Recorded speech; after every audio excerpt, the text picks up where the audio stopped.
Beyond the newsroom, where untold story is revealed. Wetwogerera kaakano Eddy mutwe agenze maaso n'okubeera ng'asuulibwa ku kooti y'e Masaka n'atwalibwa nno mu kooti eyo ate gye bagenze maaso n'okumujja nga biwala ttaka ku ngeri gye bagenze maaso n'okumutulugunyamu era atwaliddwa e Masaka mu ddwaliro ekkulu agenda afuna obujjanjabi. Ono nno kigambibwa okuba yakubiddwa emiggo emizibu ennyo ng'alina Ebuvanjuba nebugwanjuba ewaka wasigalawo ewasinga. Beyond the newsroom gwe mukutu ogukuleetera ekyo ekisinga katiranga naffe ng'oyita ku noti 771 44 53 ne noti 744 26 45 na bino bikulu tetulanga bafere tetulanga basawo ba kinnansi n'abagwa mu koowa eryo mwebale kutuwagira. Thank you. Ebyamanyi nga babadde bamuyira amazzi entakera nga kwotadde emiggo n'ebirala ebisago byagenze maaso n'okubeera nga afuna eyo nno gy'abadde agenda maaso n'okubeera nga atulugunyizibwa naye nga bamutulugunya mpaawo omusango nagumu gwe bagamba nti gwe guno nno gwe yazzezza. Beyond the newsroom n'obuwombeefu obw'ekika ekyaggulu mu kusaba vidiyo eno ogisharinge ogilaikinge giwe like bw'ogiwa like ejjabanga etambulira ddala etuuke ku research.com naawe asobodde okugisharinga osharingireko ne banno ye ne maaso n'okuba nga ate bagifuna. Gwe atana subscribinga munywanyi kyenkusaba kiri kimu kyokka genda subscribinge ku makuti guno osobole okufuna emboozi nga bwe zigenda maaso n'okuba nga ate zitambula. Awo wennyini njagala tutandikireko koowa neeno ne looya wa Eddy mutwe ate era kubuulire embeera nga bwegenze maaso n'okuba nga ate etambula. Bamuganye okubeera ng'ayingira okumala essaawa 2 ng'ali awo nno waatudde alinda alabe oba oli awo anaamutuukako. Ekiseera tekibadde kyangu yadde akamu n'akeddagala ku kooti e Masaka. Wuliriza ebigambo bino. I have been at the court today. First of all, I spent almost 40 minutes outside the High Court gate. I had been restrained by Afande Asimwe and his team. They were telling us that they were waiting for instructions from their superiors in Kampala to allow the lawyers to go and represent Edward Sebufu, Eddy mutwe. It has been very pathetic and very annoying until when we had to contact the Uganda Law Society leaders to allow me and my colleague to enter court. By the time we entered the court, we found Eddy mutwe being arraigned before His Worship Abdallah Kaiza, Grade 1 Magistrate, who has read the charges against him. Those are the same charges which were preferred against Akileo Chivumbi, Wakabi and Gaddafi. The same charges of simple robbery and aggravated robbery, which allegedly occurred at Manja village in Rwengo district. This is a case which was initiated by a certain section of journalists in Masaka. The gentleman is actually in a very pathetic situation. Mr. Edward Sebufu has been over-tortured. For all the days he has been in detention, in the illegal detention, he was tortured every day. He has told me and my colleague that he was tortured every day 5 times. And they were beating him using solidors, these wires of electricity. They were electrocuting him, they were squeezing him, including his private parts. He's in great pain. He has not been receiving medication. He has not accessed any doctor up to now. And he was not being allowed even to communicate with his relatives. They confiscated his mobile phones and all the money. So he has not been eating. He's in a very, very appalling and bad health state. So right now we are following the matter. We have requested the magistrate. He has allowed us to take this gentleman to a serious medical facility, and right now we are following with the prison authorities to take him to Masaka Regional Referral Hospital, but he is in a very pathetic health state. Eddy mutwe ali mu mbeera mbi nnyo nnyini ddala. Yabadde atulugunyizibwa okuli okukubibwa solido z'amasannyalaze, okubeera nga bamwambudde engoye ne bamuyiira amazzi ne bakwata ebitundu bye ebyekyama ye lwaki mbikkako, ne bakwata ensigo ne bazinyoola ne bamunyiga ne batuuka okubeera nga obusajja bumuluma ne bwagezaako okubeera nga afunira ddala obuzibu obw'amaanyi. ono nno aliko ebisago ebyenjawulo era okusinziira ku kanso n'akunnyonnyola ng'agamba nti embeera gy'alimu mbi nnyo nnyini ddala awo wennyini nzikiriza ate olabe katambi akayitawoko ku saidi eno eyo nno y'embeera gy'agenze maaso n'okubeera nga atuusibwamu wali eri ku kooti e Masaka. Naye ekibuuzo nga tukyagenda mu maaso ne story eno, why is it that security operatives you're targeting journalists? Ndabye bannamawulire nga bagobwa kataba kubibwe ku kooti wennyini ng'omusirikale ababuuza lwaki muli mu bakwata, why are you covering us? Imagine ku kooti muteekewo etteeka ng'ebintu ebimu anything concerning security teri munnamawulire agenda bikavalinga, mujjewo n'okujja ku media center nti mukola simanya bikoze bitya security simanyanga biki, nabyo mubyekavalingire nga mubiteeke ku UBC amwe kwe biba bibeera. Instead okukwatanga bannamawulire ne mubafuula ekintu ekitali kya mugaso ekitagasa.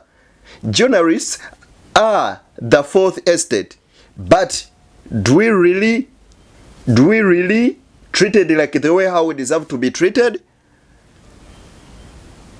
Ebintu bigenda maaso mu ggwanga mpawo na kimu kikyagenda maaso kubanga kitambula mu line yemu nga bwe kirina okuba, era kyovula bambagamba nnyo buli omu asabire nnyo eggwanga lino.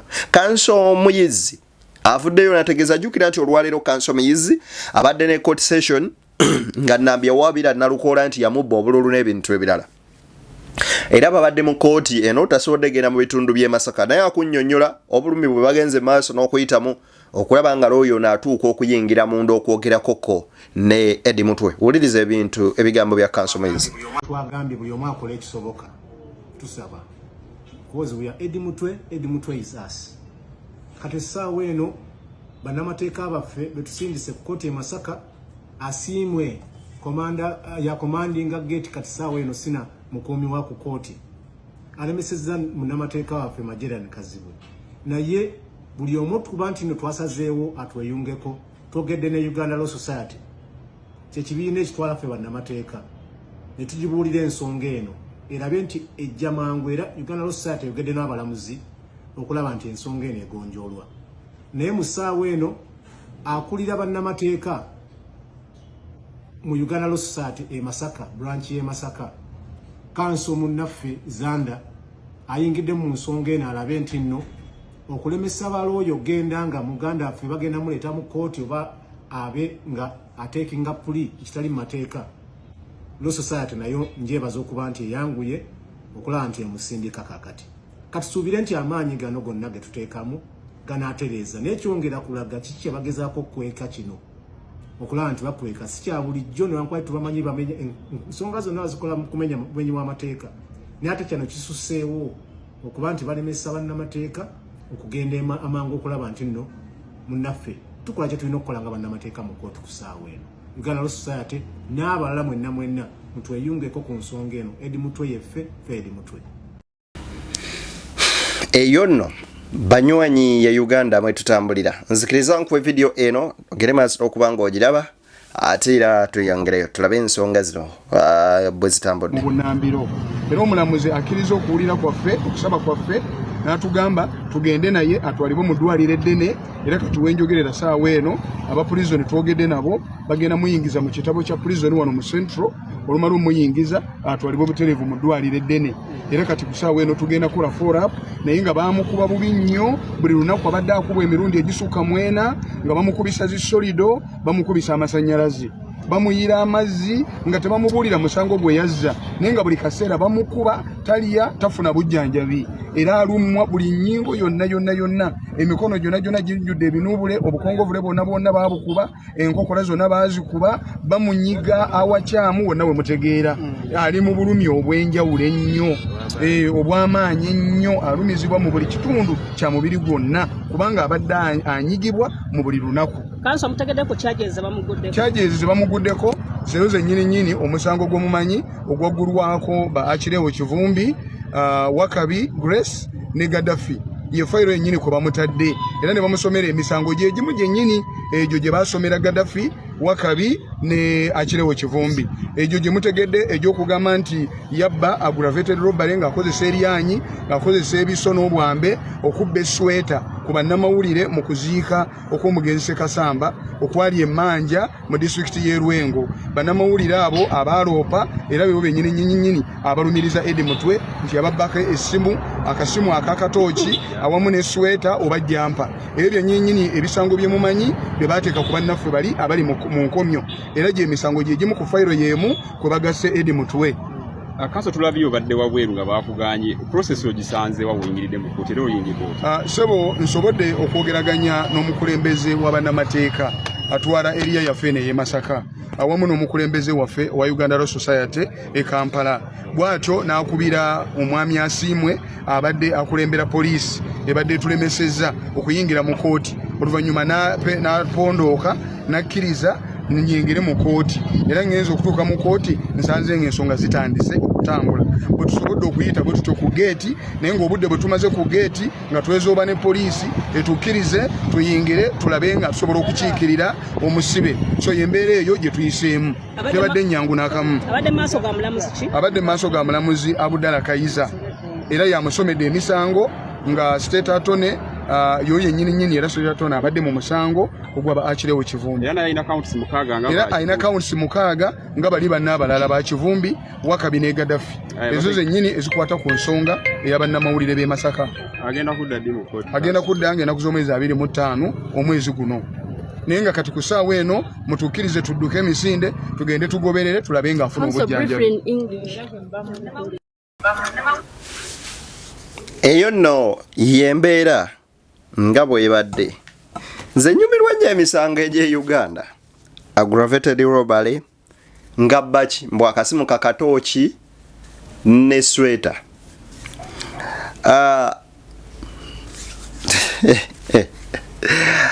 Bino byonna mu mbeera waliwo government ezimu ezize zikola ebintu nga bino era bibaddewo abantu bagenze maaso n'okubiraba. N'abantu basse kinnoomu abagenda maaso n'okubikola for their personal gain or interests. Mutonzi waffe yasalawo oba oliawo olunaku lujja kukya ng'era n'ennaku endala bwezikeera ne zikya. Mbeere bulungi mbagaliza bye munjagaliza. It has been a brief note ku mbeera ne wa Eddy Mutwe waali akadde kano. Nze Denny mbagaliza mbagaliza bye munjagaliza banywanyi tusinkane mu mawulire amalala mangi ng'engenda maaso n'okuba nga ndeeta ku mukutu guno. Nange koya makomera nange koyo kufulaka kuba kwa lubendera emigo gikoye naye message gy'olina okuwa abantu si gy'obawa. Emiggo gikoye naye message gy'olina okuwa abalonzi bo si gy'obawa. Nze tubeere balambulukufu obuzibu bwalinako nti message gye mulina okuwa abalonzi si gye mubawa. Honorable Zaake essaawa zino tetwetaaga statement nyingi. Genda mu balonzi bo bagambe nti bannaaye okunnonda munnonda naye tetugenda kuddamu kulayirira mu gavumenti ya Museveni, tugenda mu protest vote kusooka tteeka mukulembeze ku ntebe kubanga ife olwedde tulina kaadi za NUP mutu.